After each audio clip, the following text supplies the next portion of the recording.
Welcome to today's program, Afghanistan in Perspective. For those of you who don't know me, I'm Susan Elliott. I'm the President and CEO of the National Committee on American Foreign Policy. And on behalf of the Board of Trustees and staff of the National Committee, I want to welcome not only our panelists, but our participants to today's program. We're very pleased to have such a distinguished group of speakers with firsthand experience working in Afghanistan to share their thoughts and ideas with us in today's program. As we all know, for the last 20 years, the US and our allies have maintained a significant military, civilian, and humanitarian presence in Afghanistan. And over the past few weeks, the world has watched as the military departed from Afghanistan and civilians and the Taliban gained control of the country. The departure of US allied and civilian military personnel has created a humanitarian and migration, crisis. So today, among the experts that we have, we'd like to discuss the current situation and where we go from here. It's just about the 20th anniversary of 9/11. And I think it's important for us all not only to reflect on why we were in Afghanistan, but what can we do to help the people of Afghanistan in the future. So just a few ground rules before we start. The program is on the record and it's being recorded. The recording will be available on the NCAFP website for future reference. If you would like to ask a question, please use the Q&A function, which is located in the bottom right hand of your screen. The NCAFP staff and I will monitor the questions and will assist our moderator, Ambassador Carl Eikenberry, in asking the questions after the panelists have finished with their guided discussion. But first of all, before I introduce our esteemed panelists, I just want to thank all of them for their service to the US and especially their willingness to work in difficult circumstances, not only in Afghanistan, but around the world. So first, let me introduce Ambassador Mike McKinley. He retired from the US Senior Foreign Service in 2019 after a 37-year career at the State Department. He most recently served as senior advisor to the Secretary of State and has held ambassadorships in Afghanistan, Peru, Colombia, and Brazil. And he's now a senior counselor at the Cohen Group. We also have another retired senior foreign service officer, Ms. Annie Pforzheimer, who previously served as the acting Deputy Assistant Secretary of State for Afghanistan at the State Department and as Deputy Chief of Mission in Kabul. And she's now a senior non-resident associate at the Center for Strategic and International Studies. And finally, our moderator is Ambassador Carl Eikenberry. He's former US ambassador to Afghanistan, who took up that post following his retirement from a 35-year distinguished career in the US Army, where he retired at the rank of Lieutenant General. During his military career, he also served as the commander of American-led coalition forces in Afghanistan, and he's currently advising the Saudi Arabian Ministry of Defense on its defense and military transformation plan, and serves as a faculty member at the Schwarzman College of Tsinghua University in China. And he is, last but not least, but very important to us, a longtime supporter of the National Committee on American Foreign Policy and a member of our Board of Trustees. So I'd like now to turn the program over to Ambassador Eikenberry. And again, thanks all of you for participating today. So over to you, Ambassador. Susan, thank you so much, and thanks for your leadership at the National Committee of American Foreign Policy and for your own distinguished service as a great diplomat to the United States of America, for the United States of America over many years. We're going to talk about this evening Afghanistan, and when we talk about Afghanistan, it's important when we have that conversation to ask the question, what Afghanistan are we talking about and when? Let's roll the clock back. The shock of 9/11, an attack that was planned and plotted out of Afghanistan under Taliban rule, to the lightning quick inspirational victory over the Taliban Remember the images of special forces riding on horsebacks with the satellite radios and calling in precision strikes, to those very heady first years in Afghanistan, where not only the United States, more importantly, the Afghan people were filled with hopes about a new democracy, stability, economic modernization, individual liberties.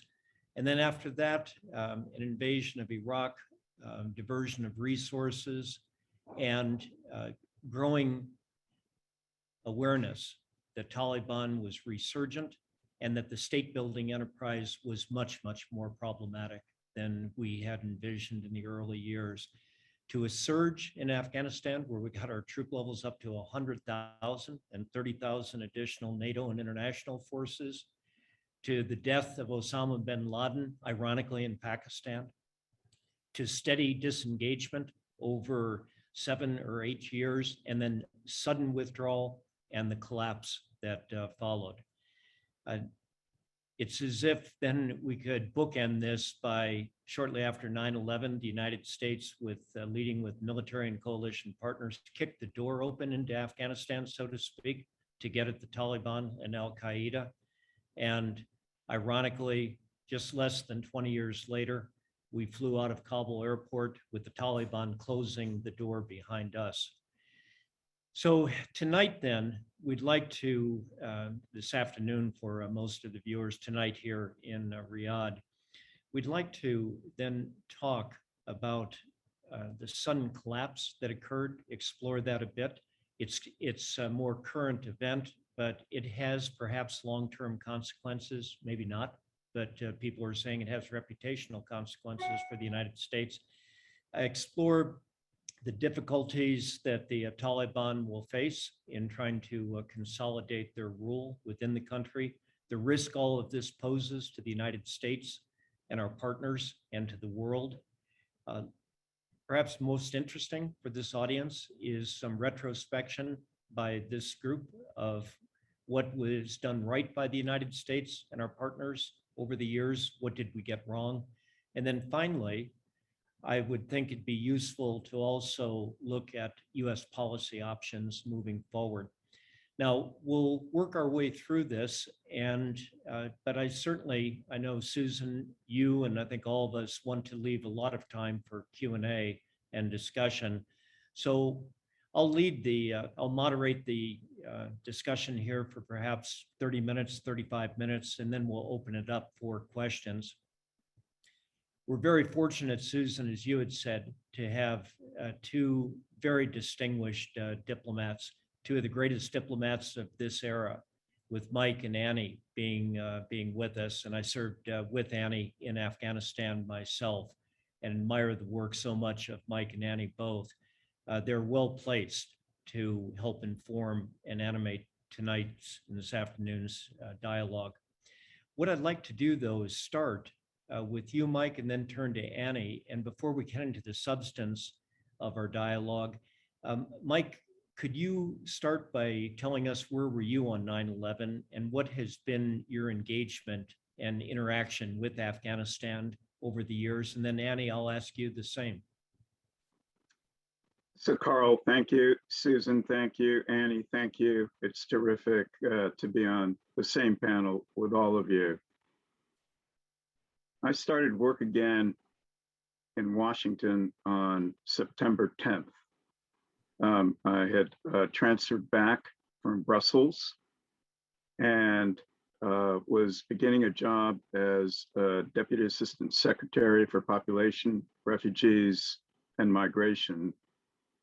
And the next morning, we were being evacuated from the building somewhere between 9 and 9:30, or maybe shortly after, I can't remember the exact time.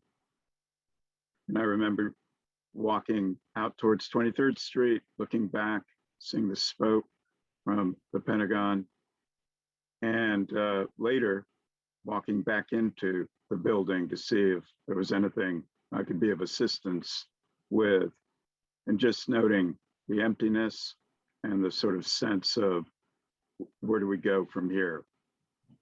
Over the years, and very quickly, frankly, because of the job in PRM, Population, Refugees, and Migration, worked in those initial weeks and months on some of the humanitarian response planning on Afghanistan. And at a later stage, because I was liaising with ICRC and IOM into the 2002, 3, 4 period, also worked with them on issues related to population movements, but also to questions like Guantanamo and human rights concerns inside Afghanistan. Only really returned to Afghanistan in 2013. I was ambassador in Colombia and was approached to be deputy ambassador, returned as deputy ambassador, and became ambassador in 2014 to 2016. Went off to be ambassador in Brazil and returned as senior advisor to Secretary of State and worked for Secretary Pompeo 2018 to 2019 as the talks with the Taliban took off in Doha. Thanks, Mike. And Annie? On September 11th, hi, and it's wonderful, as everyone said, to be on a panel with you, all my former bosses, as it were. On September 11th, I was in Turkey. I was the human rights officer, and I happened to be on a trip in the far southeastern part of Turkey near the Syria and Iraq border to meet with Kurdish activists. And we got the news, there were 2 Americans, a Turkish interpreter, and a driver in a van in a part of Turkey that is, just mountains and nothing, getting the news at 5 o'clock in the afternoon of what was happening in New York and Washington. It was surreal. The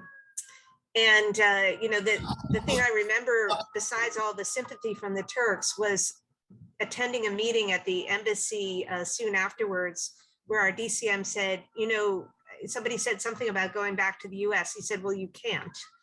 And I thought I'd never in my whole career heard that I wasn't able to actually go back to the US.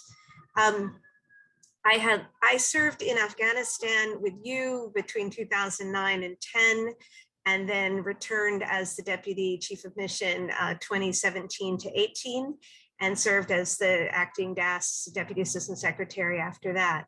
And, here and there had some interaction on Afghan issues respecting counter narcotics. So that's my trajectory. Thanks, Annie. And I'll say for Annie, there 2009 to 2010, those were the peak years of the surge into Afghanistan. And Annie did a brilliant job as our political counselor, leading a wonderful and superb political section during a very challenging time. For myself, on 9/11, I was in the Pentagon, was fortunate to be here today. The American Airlines Flight 77 literally passed underneath my office on the 3rd floor. I was in the outer ring, and the aircraft hit the 1st floor in kind of a nosedive underneath my office, and most of the casualties occurred on the 1st and the 2nd floor. We had 2 lost on the 3rd floor. But then off to Afghanistan in 2002 in the early years as Major General, the mission to help the United Nations with security sector reform, help train the new Afghan army, form it up and train it. Then 2005 to 2007 as the US coalition commander, then to a NATO headquarters after that. About 40% of my portfolio at NATO headquarters in Brussels was Afghanistan. And then 2009 to 2011 as the ambassador. So that's my own background. There's obviously a lot of experience here between the 3 of us, and should set up for a good conversation. We've left Afghanistan, but we still have to be thinking hard about Afghanistan. Geopolitical consequences, we have to be considering the moral obligation and what we've left behind.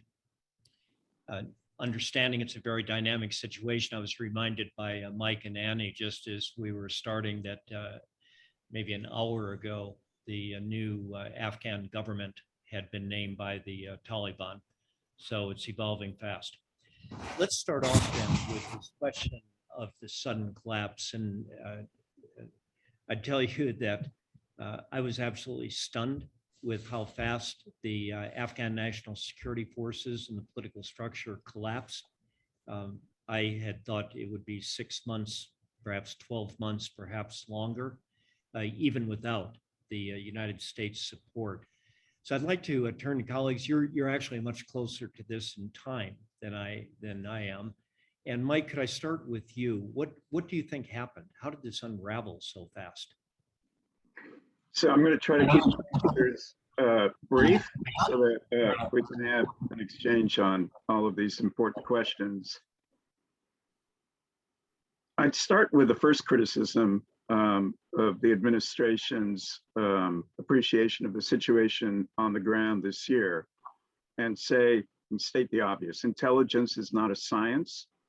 It's taking a look at available evidence and trying to read a situation. And through history, recent history, we've had intelligence failures, whether we look at finding nuclear or chemical capabilities in Iraq, whether we foresaw the collapse of the Soviet Union in the 1980s, 9/11 itself, and the failings of our agencies to work together. But I would suggest that what we saw in Afghanistan this year was not a failure of intelligence. In March, people were talking about 2 to 3 years after US forces left. By June, it was still a 6-month to 18-month period. And then somewhere in July, towards late July, it became a 30 to 90-day calendar for the potential collapse of the government in Kabul. Yes, what this indicates is we were caught by surprise, but I would suggest that everyone looking at the available evidence, whether it was our military leaders, whether it was our intelligence agencies, whether it was our international partners, whether it was Afghans, whether it was China and Russia, no one was expecting a collapse that would happen on the scale or at the speed it did. What I would suggest is the following. We fundamentally misread the weaknesses as they built up over years. We oversold the build out of the Afghan National Security and Defense Forces and understated the extent to which they were dependent on US enablers, air support, intelligence support, logistics to be able to continue. The second issue we perhaps misread or underestimated over time, we really can't put it down to this year, is the quality of leadership in those forces and the extent to which they generated loyalty and support from the troops in the field. Enough has been written about forces in the field not being paid, not having enough to eat, fighting for a year and 2 years at a time without being able to go home, and the ghost soldier phenomenon, which led to overstating Afghan security forces by a factor of 15, 20% larger than they actually were. Tied to that was a lack of buy-in, loyalty to allegiance to the national government.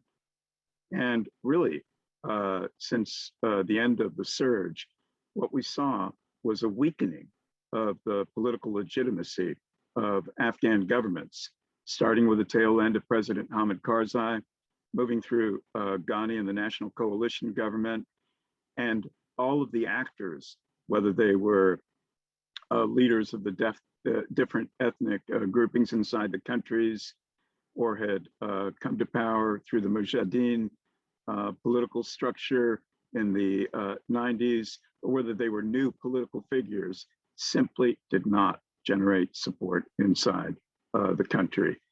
And finally, I would suggest that although there were enormous transformations in Afghanistan, improvements in standards of living, the building of some institutions, freedom of expression, revolution in rights for girls and women, in education generally, infrastructure investments, At the end of the day, somehow this wasn't laying the groundwork for a national commitment to what was happening, because at the governmental and at the security level, there was still this great uncertainty.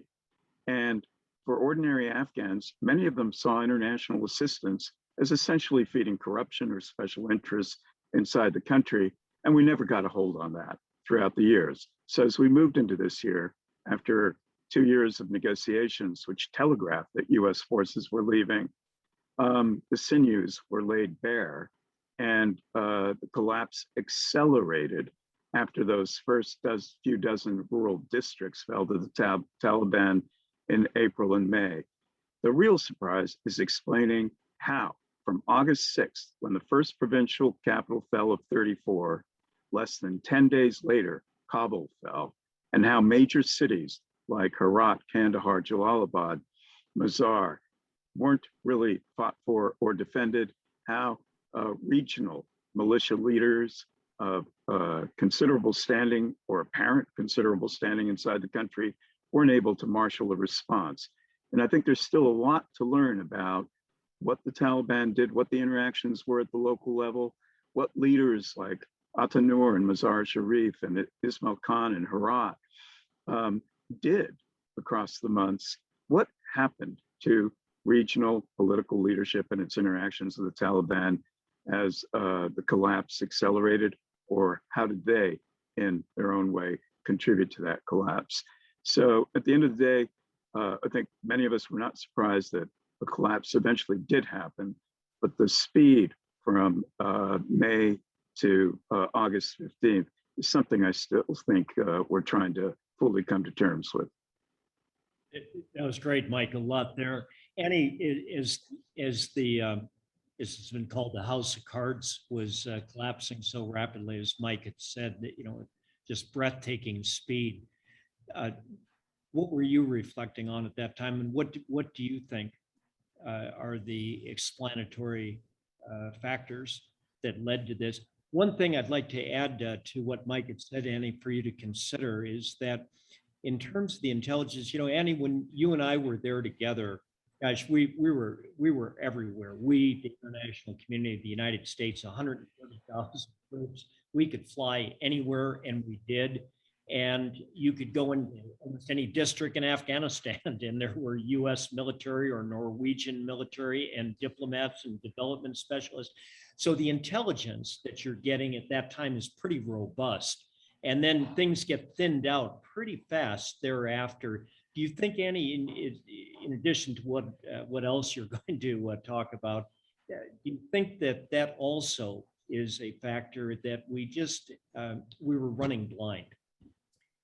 Thank you so much. I want to go back in a way to what you're saying and to take a slightly different angle than Mike, which is we weren't just sort of analysts, we were also participants.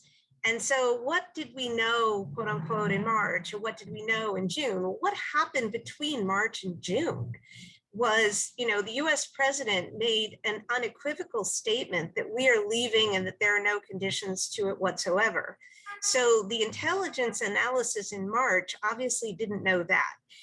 And the psychological advantage that the Taliban accrued through that statement was, I believe, very important to the sequence of actions after that. They still had a patron, whereas the Afghan security forces had just lost theirs. And I want to just give one note. Somebody my age in Afghanistan, right, in their lifetime alone, has lived under a monarchy, a socialist republic, a communist dictatorship, anarchy, a theocracy, democracy, and now what's being called a malocracy of what has just happened. So one person my age has lived under 7 forms of government. I think they learn about not taking suicidal stands. And that I think an expectation that Afghan security forces were going to defend violently against a force that still had its patron, where they lost theirs, and some very important logistical and operational support as well, I think that expectation might have made us feel better, but it's not really thinking like an Afghan. They actually wanted to live. So a lot of what happened were negotiations. And I think the issue about the warlords, the leaders, when I was there between 2017 and 18, it was an interesting moment to watch as those warlords were disempowered little by the central government. And I'm not defending President Ghani and all the many, many mistakes he made, but this was part of his plan, was to take away their local power. And I think what we did see was a lot of it succeeded, that Afghans no longer had that kind of, the Afghan warlords couldn't sort of call up militias that would fight and die for them the way that had happened in the past. So they melted away. The Afghan security forces, in some respects, although many of them really did fight, they melted away, and the Taliban had that psychological advantage. So at the end of the day, in terms of who was loyal, one of the many mistakes that Ghani had made was overly centralizing every aspect of power, including making a series of important mistakes about who he appointed to be governor. So even if people didn't feel loyalty to the central government, there still was residual Afghan loyalty to the Constitution. And there could have been Afghan loyalty to, let's say, a really good governor and some kind of local authority that they felt connected to. And that was, one of the biggest mistakes, was watching Ghani take away people who had local links and replace them with people who were loyal only to him. So, I think we could have predicted, as soon as our statement came out that we're withdrawing, that the president doubled down and said he had no regrets. At that point, an Afghan soldier, that made their decision even more certain. Great points. I'd like to add one more too, is that now getting back to the United States government, President Biden, when he came into office, he was committed to ending our military intervention into Afghanistan. And it was very clear, Vice President Biden was very skeptical of the state building project and had been arguing for a more narrow counterterrorist mission. When he came into office, then I think that his view was, during the Obama administration, that the military had not given due consideration to the president's desire to limit our military commitment to that country. I think President Biden watched during the Trump years, where Trump tried to pull out. There was military pushback on that, so to speak, and eventually got us on the road to withdrawal. So when he came into office, that he would brook then no strong arguments about why we needed to stay on longer. And you reach a point, I think, at very senior levels of government, where if the most senior is repeatedly saying, read my lips, we're leaving, then even as intelligence starts to change, people coming back say, yes, but Mr. President, look at this new intelligence, we need to reconsider. At some point, you get worn down in that discussion and you shrug your shoulders and say, we're going. So I think that, too soon to tell, but I think that this could also be a factor. All of that said, I would also say that the president shouldn't have been in a position in the year 2021 where he finally had to be the one to end the military commitment. My own belief is that decision should have been made before him. But the way that the withdrawal ended up playing out was rather disastrous. Second question we wanted to get to then is speculating, and this is pure speculating, on Taliban rule. Are they going to be able to consolidate rapidly? Are we going to see a Taliban regime that is going to maintain control of this country for decades? Are they going to moderate? Are there risks for them if they do moderate? And Annie, I know you've thought about this, Mike, you have as well, but let's start with you. If I give you the crystal ball, what do you do you see going forward with the Taliban? Well, again, it isn't just sort of they're over there and we're over here. We have a vote somewhere in all of this as the international community. So we could be part of the Taliban moderating at least some of their operations. But generally, no. I mean, there's no such Taliban 2.0. They got to this moment in time, they believe, through ideological purity. So they're really not going to jettison it. And if they do, they know that ISIS or some other group yet to be named is going to scoop up the fighters who strongly believed in their mission. And so we're seeing really bad stories of, how the difference between what might be said in Kabul and what might be enacted at provincial levels. And we're not even hearing a lot of stories because things have really gone dark. Groups, nonprofit and civil society groups are trying to pass along the information that they get. I see them, for the beginning of this, they have to put their effort into restarting all the humanitarian spigots they can, as well as bank liquidity, just to allow people to survive. And even Afghans who, as I say, are focused on survival, they may start rising up a little bit if they are literally starving. Is the Taliban capable of doing it? I mean, there are many in the international community trying to help them, but they are going to impose some conditions. So what comes first? The desire to feed your people, or the need to, for example, forbid female humanitarian workers from participating, which is where things stand right now.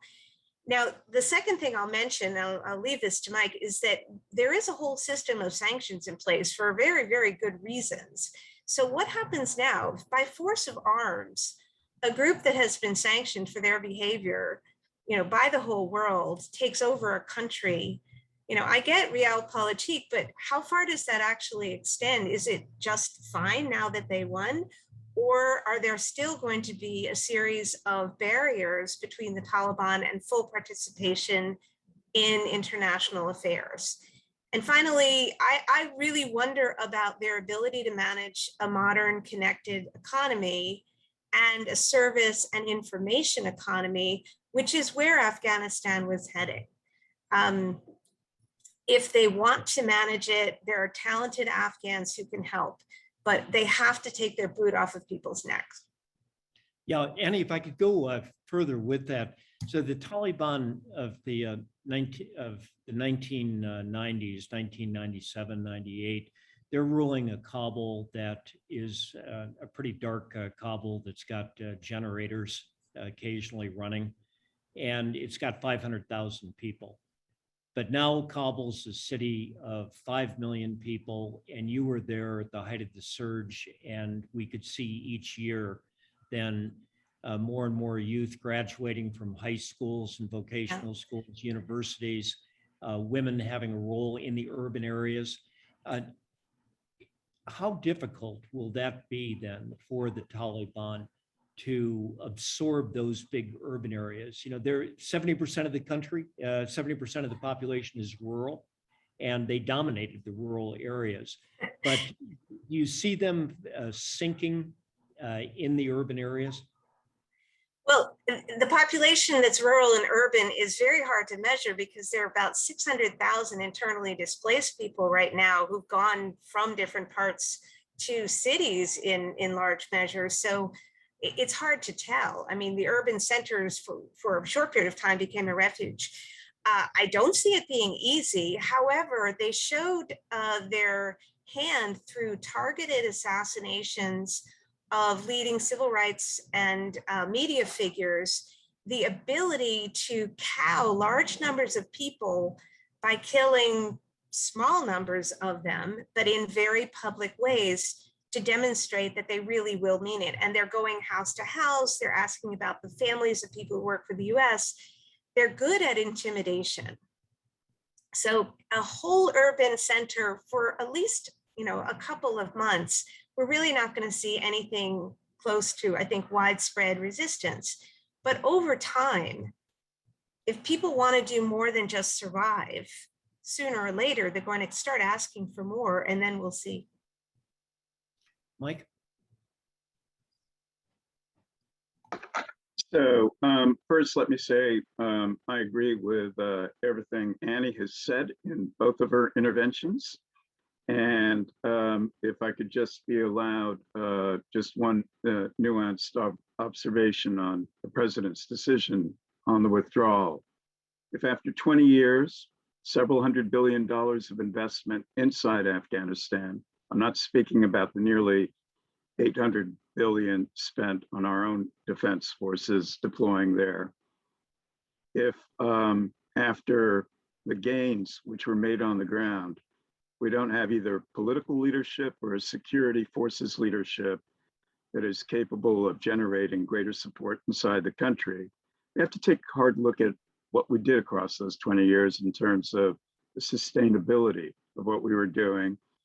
And second, the rapid collapse still begs the question. The announcement on the withdrawal and every single provincial capital collapses in 10 days.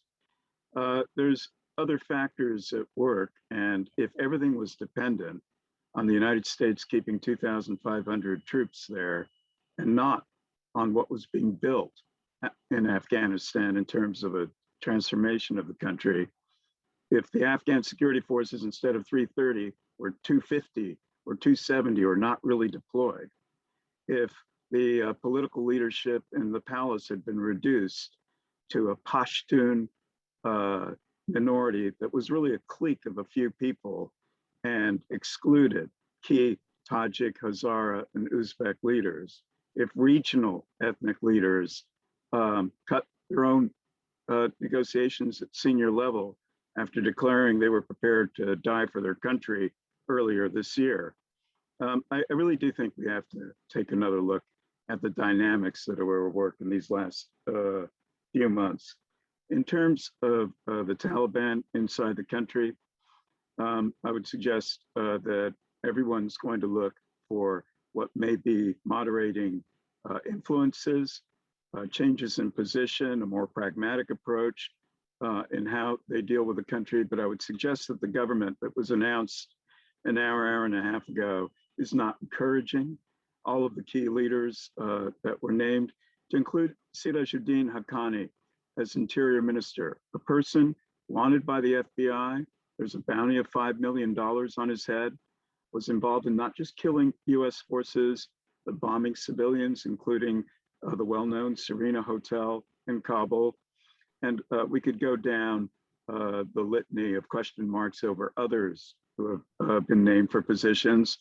I would suggest that the Taliban is going to have to prove in action with a lot more than words and over a period of months that they're taking a different approach to governance this time. And so as they move forward, it's very clear, I think it's overstated, this argument that there's factions and differences, and that's why it's taking so long for a government to emerge. They are trying to figure out what it means to run a vastly transformed Afghanistan. It's clear they do want international assistance flows to be generated or continued, especially as they head into winter. The economy inside the country is already turning even more informal than it was just a few weeks ago. And so I think there's hard considerations that they're reflecting on now. But the Western community, and I would go beyond that, I would suggest that Russia, China, Europeans, the United States, even Gulf states are communicating to the Taliban that there are certain very basic conditionalities to include Afghanistan not becoming a safe haven for terrorism and declarations to that intent. Guaranteeing some kind of basic rights for girls and women and not turning back the clock wholesale. We're having risible moments like the curtains going up, or they're allowing universities, private universities to restart, but with different conditionalities. They're obviously responding to what they see as a changed environment, but what does that mean for them as a government going forward? And most critically, how they deal on retaliation and incorporating all those people that Annie pointed out are needed to run some kind of government inside the country. I would suggest that opposition to the Taliban is, we need to factor in, they had political support. We look at them as an insurgency, as a terrorist group. They also had political support, popular support in certain parts of the country right from the beginning, and that built over time. And to not look at them as a political organization with an element of support inside the country, I think is not a good approach, and explains why from Karzai on in 2010, Afghan governments were looking to negotiate some kind of political accommodation with the Taliban going forward. And second, the Panjshiri Valley may or may not have fallen, but it is, if it has, it does suggest that resistance to the Taliban this time around, for the very good reasons Annie pointed out, of 7 changes of government since 1979, and devastating consequences in many of those changes of government, have led Afghans to reflect and see what's going to be required for survival for their families and for their communities. Three considerations when we assess how Taliban will fare. Number one is throughout Afghan modern history, we know that ruling from Kabul is not easy. The sudden collapse of the Ghani administration, we go back to 2001 and consider how fast the Taliban regime collapsed under not a really significant US pressure. It just suddenly collapsed like a house of cards as well. And you go back in time and you've seen those sudden collapses. So we need to remember, no matter what regime is in Kabul right now, trying to maintain central control is not easy. The second factor is the foot soldiers of the Taliban who have been slugging it out for 20 years. This is their moment. And if you're the senior Taliban leadership, you are inclusive and you moderate at your own risk, because you've got a lot of lieutenants that are expecting the spoils of war. And then I think to Annie's point too about moderation, that leads then to internal contradictions within their ideology. Their right to rule is a conservative, coherent ideology. The more you moderate, then the less claim you have to rule with that ideology. Let's, if I could, Susan, go a real quick round with just what does this mean very quickly for the United States? Then let's open it up. And I'm hoping that in our audience, I expect there's a lot of questions about this. What did we get right? What did we get wrong? Mike started to get at some of that, but that's important. But if I could just turn to Mike and then Annie, argument. Look, we should have been out of Afghanistan many years ago, so the critics say. There are no geopolitical interests there. It's a landlocked country. What were we doing? After bin Laden was killed, we should have just packed up and come home. So we'll have those bad images to live with from the Kabul airport for a period of time, and then it will be forgotten. And the United States will be able to go on and engage in great power competition. So what's your response to that? Should we care? Does this matter? It certainly matters in the context of 20 years, $1 trillion+, 2,400 American war dead, hundreds of coalition partners, tens of thousands of Afghans. But I don't think we should forget why we went in, and that we achieved the initial objective, which took us 10 years, but we found bin Laden, and Al-Qaeda was largely dispersed. In terms of its broader strategic implications, frankly, Afghanistan is not central to US interests. It's interesting to see the phalanx of persons arguing that it is, and arguing that the renaissance of global jihadism and terrorism is going to intensify, may even be worse than what we originally faced. I would suggest that 20 years of fighting wars in Iraq, in Afghanistan, involving ourselves in struggles elsewhere in the broader Middle East, distracted us from what were the key transformations of our time, which were economic, societal, dealing with an emerging China, a resurgent Russia, strengthening our alliances, looking at the 21st century. And now with COVID and with climate change, we can see that the transnational issues are of much more consequence to the United States. And as for the argument and focus on terrorism, it's not going away. And there is a danger that Afghanistan will become a safe haven again. I would suggest to the same people who argue with vehemence about Afghanistan as a safe haven for terrorism, do they propose that we go in and occupy half a dozen states in Sahelian Africa, where offshoots of Al-Qaeda and Islamic State are threatening governments and taking over effectively swathes of land? Should we go back in with strength and fight continued battle in northern Iraq, where remnants of Islamic State still seek to regroup?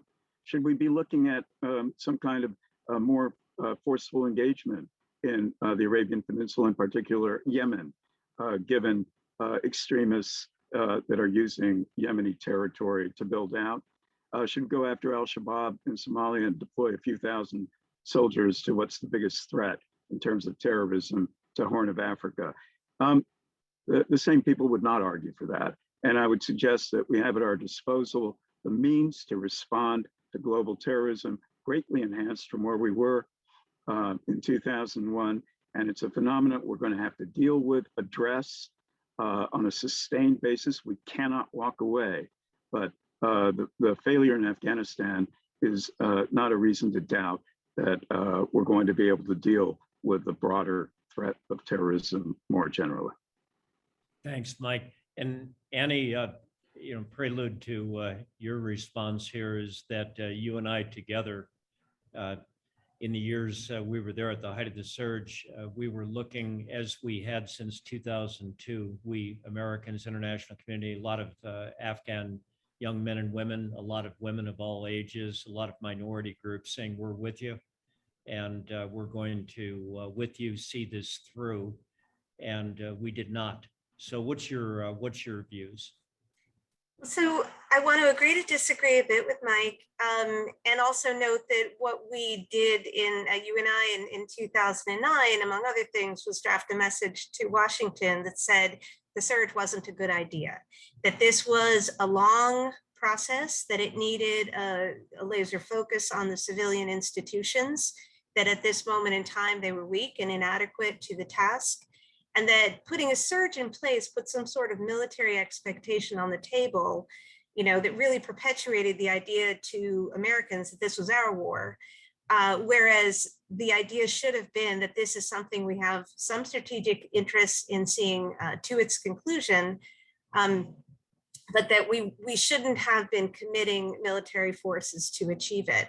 I do think we should have stayed at a small enough level that would have been, there would have been a deterrent without being some sort of extreme commitment. And I don't necessarily have numbers on that. I also think that we do have interests in the region, that we had a state that was a friendly, country where we had a military base that bordered on Iran, China, Central Asia, and Pakistan, and now we don't. And I think that's a strategic error. I think that the counterterrorism game is a long one, and that the issue of whether, as Mike said, after 20 years and this amount of money, et cetera, I don't see that as necessarily the point. It was, where was it headed? Where were the Afghan, civil authorities headed in terms of legitimacy and ability? And I believe there was a positive picture. For me, serving in 2009 and coming back in 2017 was an opportunity to see how many of the functions had been taken over by very able Afghans. So yes, the Ghani government at its top led to some disastrous decisions. And the military didn't have the leadership that it should have. But look at the lieutenants and look at the lower level civil servants. And I think there was a good story that needed more time to develop. And right now, what we're seeing is a group of people who are very able being pushed out, and a group that has the US worst interests at heart being put in place. So it's not just a counterterrorism issue. I think of this as a sort of geostrategic math problem that we got wrong. Thanks, Annie. Susan, let me turn it to you and to open it up for questions. As I said, I would expect from the audience, there'll be people that are interested in this question of what did we get right over 20 years? What did we get wrong? What are the lessons learned? But whatever the audience wishes to throw our way, we're ready. Well, thanks to all of you. And we do have quite a few questions, and I don't think we'll be able to get to all of them. So what I might do is, given, and some of them have been indirectly answered since they were asked by both of you. Like, for example, one of the early questions we got was from the chairman of our board of trustees, Jeffrey Schaefer.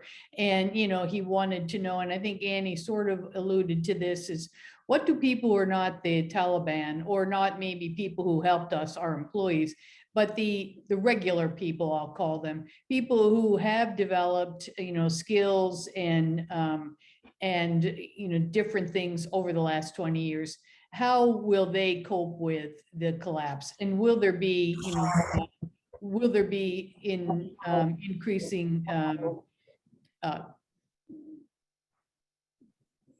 things against the government? And just, I guess, two other sort of themes, and then I'll open up rather than have you answer specific questions. Another question we had is there's been a lot of criticism from our NATO allies and some other Europeans that the US didn't coordinate enough with them between March and April before we decided to move out. And, what's your thought about that? Do you think that perhaps, and we've talked about, what President Biden's thinking is could they have swayed us one way or the other? Which also leads again to another question we have, which is, could this have been, and Annie mentioned this, a viable, could we have left a small presence? Just a very small something that would have allowed us to keep diplomats, keep our embassy open, and would that perhaps have helped a little bit? And finally, outside influences. We have questions about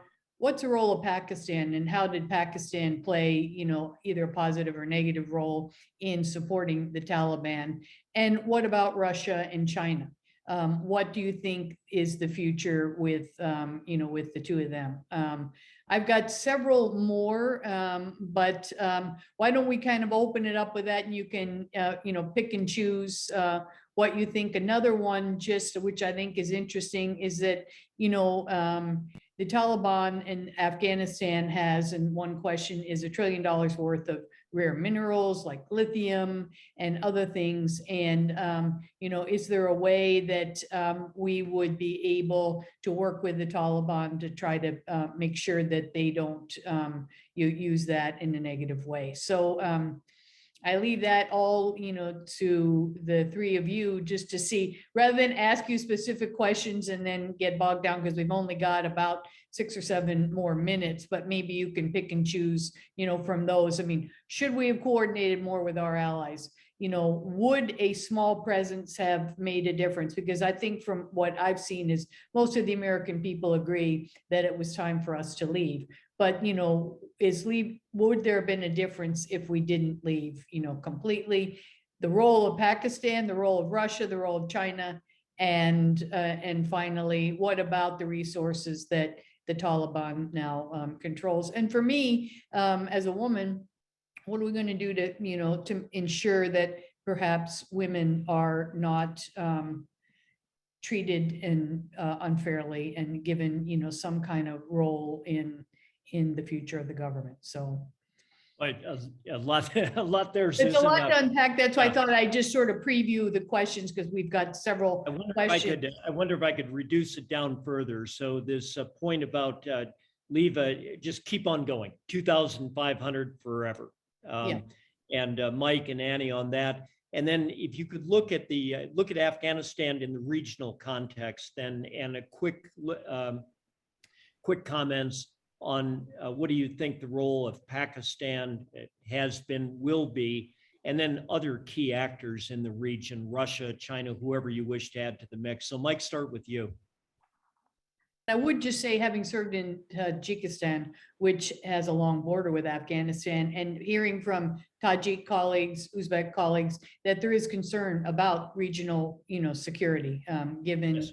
the chaotic situation going on. So anyway, yeah, go ahead, Mike. Just to say, I'm willing to stay on a few minutes more if it helps to carry through and finish some answers. So I'm going to do this very quickly because I've looked at the questions as well. On the leaving a small viable presence, I would suggest the following. So the small viable presence of 2,500, and let's remember it's not 2,500, it's 2,500 plus thousands of contractors, large US mission development programs and so on. We were spending it with that small presence, $15 to $20 billion a year the last couple of years. To put it in context, we're having a battle in our Congress over whether to provide $1 billion a year to Central America, which has much more direct impact on the United States, and the migration crisis has political impact inside the United States, millions of lives affected, and we can't generate $1 billion in support, but somehow 10,000 miles away, it's okay to continue indefinitely with 15 to 20 billion. Second, and I'm visceral on this, all the people who say no American service members were killed in the past year and a half, that's because there was an agreement, and the Taliban respected it because they wanted us out, and they wanted the coalition forces out. And any idea that we weren't going to be targeted in a situation that was an eroding stalemate, in which the Taliban were gaining ground every single year since 2013, is just a fallacy. We would be back in the war, and the same people critical now would be saying, why are American service members dying there, or why is the embassy diplomatic personnel coming under attack? On the issue of whether our consultation with allies, I think there's a lot left to be desired on how the implementation was carried out, the timetable that was agreed. I don't think any of us on this panel are going to argue that this should have been handled differently, regardless of the decision or where you stand on it. On the issue of the international implications, I think we did owe it to our NATO and other allies to work on this a little more systematically, look at the region, look at Central Asian states, think through what the implications for our relationship with Pakistan would be. And maybe that will come. On Russia, China, overstated. You know, the idea that they're going to get all the lithium and copper on the ground, well, we couldn't develop it over 20 years, trying nonstop to do so. There's no transportation link. There's other production areas in the world that are much more accessible and affordable. So can Afghanistan eventually benefit from its mineral riches? Yes. It's not the central strategic question of our time, nor for Russia and China. And Russia and China have reiterated again and again in the last several weeks their concern with the Taliban being clear on support for terrorism. And so some of our interests with them overlap. On Cigar, the question on whether Cigar's criticisms were correct, yes, but Cigar could do more and address the failings inside Afghanistan, the challenges inside Afghanistan itself. Why don't I stop there? Yeah, great, Mike. And let me add on this idea about the enduring garrison at 2,500. I think it's underappreciated that when you have 2,500 soldiers, sailors, airmen, Marines committed somewhere in harm's way, the amount of attention that the national security community has to give to that, the commander-in-chief is concerned, and the Pentagon is concerned, the Department of State is concerned. And so 2,500 doesn't sound like a lot of troops, but the fact is the bandwidth that it absorbs is completely out of proportion with those 2,500. And that bandwidth could be filled with discussions of climate change, could be filled with discussions of pandemics with China and so forth. The second point is your point, Mike, about the targeting of US military forces over the last year and a half. It's stunning since 2016, 17, that we have not had the equivalent of a Black Hawk Down incident in Afghanistan. That's good military skill. There's some luck that goes with that. That would not go on indefinitely. And the day would come where we would have a incident of that scale, and it would have profound political consequences and might lead to the rapid withdrawal that we just saw. At any rate, Annie. And Annie, if you could take on that question of one that you thought about and you wrote very eloquently about in a recent article in The Hill about the question of moral obligations to Afghan women and other groups who are at risk in the country. Sure. I mean, the issue isn't obviously who we can evacuate. It's what we do for those who are left behind. And, the short answer is we've left ourselves with no tools whatsoever pretty much to help them. I work with a group that was running women's shelters, and it had US funding, and they've been visited by the Taliban, accused of prostitution. And we have no way whatsoever to help the staff that up until 2 weeks ago, we're performing a duty that was completely legal, and we're doing so with the Afghan government and US government approval, and we have left them alone. And just multiply that, by literally millions. And I don't know what people have in mind, but there are no mechanisms that can compel the Taliban not to carry out reprisals against those affiliated with the US or versions of punishment, nothing. So I will, bow to greater military minds than mine on the issue of keeping troops, but I still stand by what I say. I think it would have been worth it. And I think it was important because our overall project was to try to strengthen the Afghan, government in order to achieve a better peace deal than the non-deal that they got. And yes, over time, a US withdrawal was the right play. But I think having conditionality in it was better for all of our interests. With respect to the geostrategic issue of Central Asia, I just want to point out all the energy interests that we have there, not the minerals, but the energy corridors and pipelines that were developed over time. A lot of things were done that were really good, but very slow, like building pipelines, like having the ability to bring energy from Central Asia, not just through Russia, but down towards Pakistan and India, and generating some version of greater independence for those states from Russian domination. And so now those pipelines may go forward, the Taliban will reap the benefits, but one way or another, I don't think we've done well by Central Asia through this move either. Well, Susan, I'm going to turn it back to you. Yeah, and I think we've Let me gone say over. thanks to my colleague. Yeah, and I want to thank you, Carl. Thanks, Mike and Annie. I think this has been a very rich and detailed discussion. And as I said, I apologize for lumping about 12 very important questions all together. But I think it means that we need to have you come back perhaps when some time has passed and see where we are, perhaps in a month or two, from now. And hopefully we're in a better place than we are today. But I think it shows the conundrum and, the challenges that our current government faces. I think, Mike, you rightfully pointed out that, we do have issues along our borders. We have issues within our country that we need to deal with. And so it is hard to justify spending a lot of money in another place. That said, having served in Tajikistan and having been to Afghanistan many times, my heart goes out to, and I think we do have some responsibility, as Annie mentioned, to the people that we've left behind.